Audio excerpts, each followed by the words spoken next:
is Shreya Yadav. My father name is Mr. Jaising Yadav. I study in class 7th. I live in Badlika, Purva, Ramnagar, Kundali Road, Pratapgarh. My school name is PPRD Memorial School, Pure Pana, Dhingus, Pratapgarh. Bharat के इतिहास में 19वीं सदी का पूर्वार्ध, जो कि पुनर्जागरण काल के नाम से जाना जाता है, इस काल के समाज में घोर पेशवाद के सामने अपने घुटने टेक दिए थे। यह काल सामाजिक कुरीतियों जैसे विधवाओं का शोषण, बाल विवाह और सती प्रथा से जकड़ा हुआ था। ऐसे समाज में एक स्त्री का भविष्य क्या होगा, उसकी दशा क्या होगी, उसे एक स्त्री ही समझ सकती थी। और ऐसे ही समय में माता सावित्रीबाई फुले जी का जन्म हुआ था। बच्चों, मैं आप लोगों को पढ़ाऊंगा तेरथियां 40। क्यों मौलवी, तुम्हें पता है तुम कितना बड़ा पाप कर रही हो? गुरुजी, मैं पढ़ना चाहती हूँ। तुझे किसी ने बताया नहीं, यदि लड़कियां पढ़ लिख जाती हैं तो उनके हाथ का बना हुआ भोजन उनके पति के लिए विष बन जाता है। पर गुरुजी, मैं पढ़ना चाहती हूँ। चल भाग यहाँ से। आई अगर कोई लड़की पढ़ लिख जाती है तो उसके हाथ का बना भोजन उसके पति के लिए विष कैसे बन जाता है? बस अब कोई प्रश्न नहीं, अब तुम्हारा लगन होने वाला है। यदि तुम्हें कोई प्रश्न ही पूछना है तो अपने पति ज्योतिबा राव फूले से पूछना। इस तरह से सावित्रीबाई फुले का विवाह ज्योतिबा राव फुले से संपन्न हो गया। सावित्रीबाई फुले के मन में जो पढ़ने लिखने की इच्छा थी उसे ज्योतिबा राव फुले जी बहुत अच्छे से जानते थे।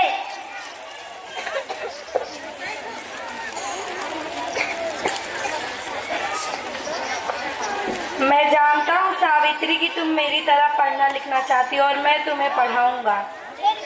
सच, आप मुझे पढ़ाएंगे? हाँ सावित्री, मैं तुम्हें पढ़ाऊंगा।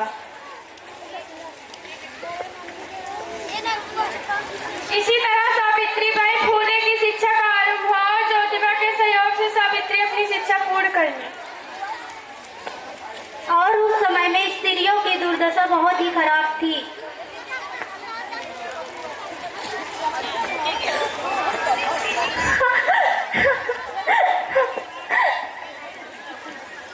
रुको, छोड़ दो मुझे, मर जाने दो, मुझे नहीं जीना। तुम्हें नहीं पता कि आत्महत्या करना पाप है? इस समाज में विधवा औरतों को जीने का अधिकार नहीं है। अगर उनके पास एक छोटा सा बच्चा भी रहता है तो उस विधवा औरत के साथ उस बच्चे को भी जला दिया जाता है। चलो, मैं तुम्हारे साथ हूँ।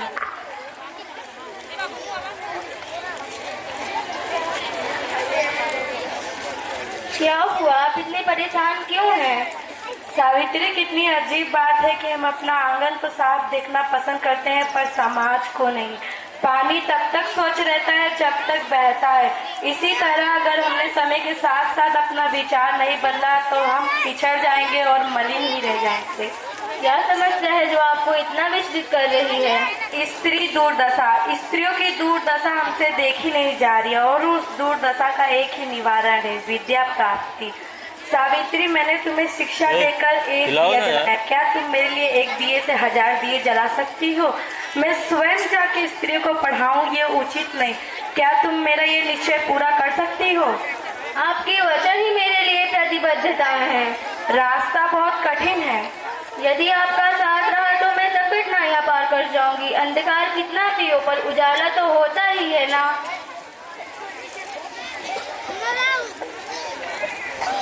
सावित्रीबाई फुले ने अपने पति ज्योतिबा के साथ मिलकर देश में महिला शिक्षा की नींव रखी थी और वह देश की पहली महिला शिक्षिका अध्यापिका बनी।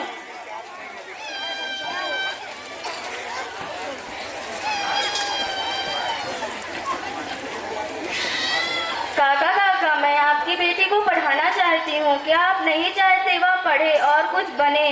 क्या आप यही चाहते हैं जो आपने भुगता है वही वो सभी भी भुगते? आप मुझ पर भरोसा कीजिए। नहीं करना आपका भरोसा। तुम अपनी में उद्योग नहीं पढ़ाना है। चल भाग यहाँ से।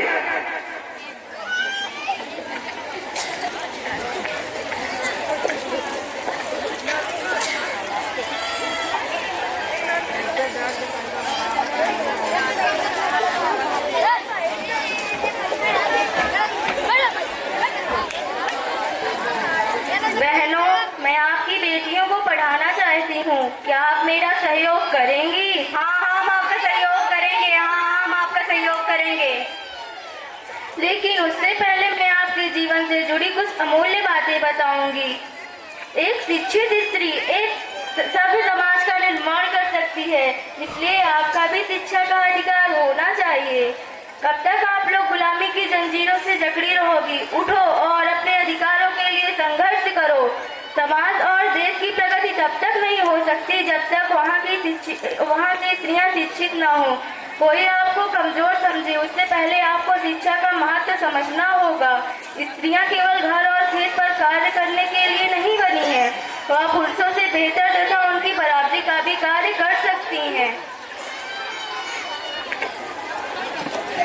ऐसा करके सावित्री बाई ने पेशवाओं को चुनौती दे दी थी।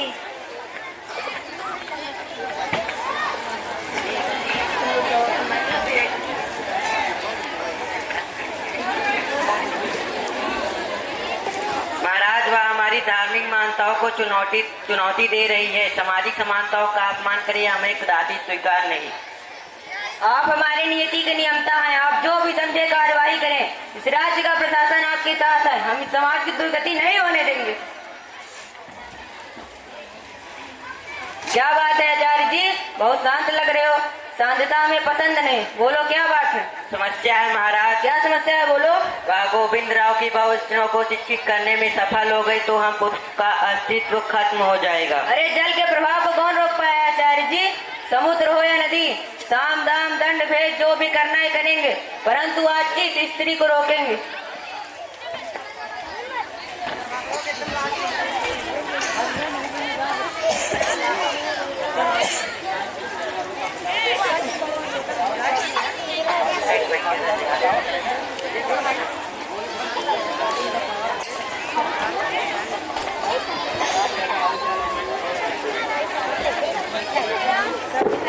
ए, कौन हिला रहा है? पैर हटाओ। ए छोटू ए,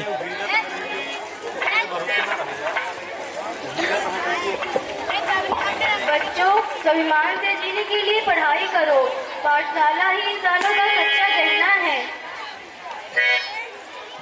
अरे बंद करियो सब और अपने सभी लोग अपने घर जाओ और यहाँ एक दूसरा मत करना। चलो जाए यहाँ से।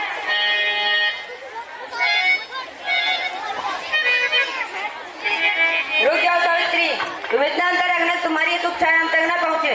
हमारी बराबरी करने की मत करना है। तुम्हारा एक निर्देश तुम्हें ऐसा दंड देगा कि तुम्हारी सारी निष्ठा मिट्टी में मिल जाएगी। हम स्वयं यहाँ की व्यवस्था है और हम स्वयं यहाँ के दंड है। देखो सावित्री, यदि कल तक तुमने अपने प्रयास बंद नहीं किया तो कल के सूर्यास्त तक तुम सदा के लिए अस्त हो जाओगे। ये सावित्री की अस्त होने से मेरा निश्चय नहीं अस्त होगा महाराज। शिक्षा प्राप्ति कोई अपराध तो नहीं है। हमारे शास्त्रों का विरोध करना सबसे बड़ा अपराध है। किसी भी शास्त्र में ये नहीं लिखा कि शिक्षा प्राप्ति अपराध है। तो हमें ज्ञान दोगी सावित्री? नहीं तो हमें ज्ञान दोगी? नहीं महाराज, मैं सिर्फ अज्ञानता मिटा रही हूँ। अरे इसका परिणाम बहुत बुरा होगा सावित्री, याद रखना। चिंता नहीं। अरे बहिष्कृत कर देंगे, दाना पानी उठवा देंगे, गांव से बाहर निकाल देंगे तुम्हें। तब एक नए समाज का निर्माण होगा। तो हमें ललकार रही हो?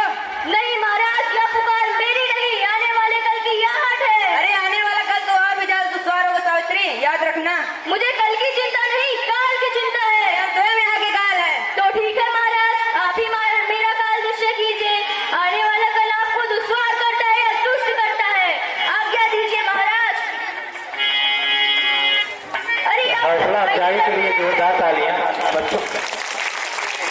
अरे आप परछाई से डरते हैं, उगते हुए सूर्य को रोकना चाहते हैं।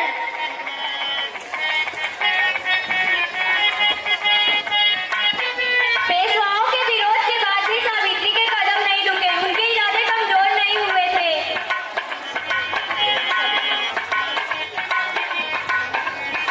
सावित्री जी, तुम्हें डर तो नहीं लग रहा? बिल्कुल भी नहीं, कुछ भी हो सकता है। अरे यही तो चाहते हैं, आखिर कुछ हो। ये लो सावित्री, तुम जिस रास्ते से गुजरने वाली हो तुम्हें वहाँ इसकी जरूरत पड़ेगी। घर से लेके विद्यालय तक सामाजिक कुरीतियों का कीचड़ है और उस कुरीतियों से सनी हुई साड़ी पहनकर तुम अपने विद्यार्थी को शिक्षित कैसे करोगी? समझ गई, रास्ते में कुछ लोग मुझे परेशान करेंगे।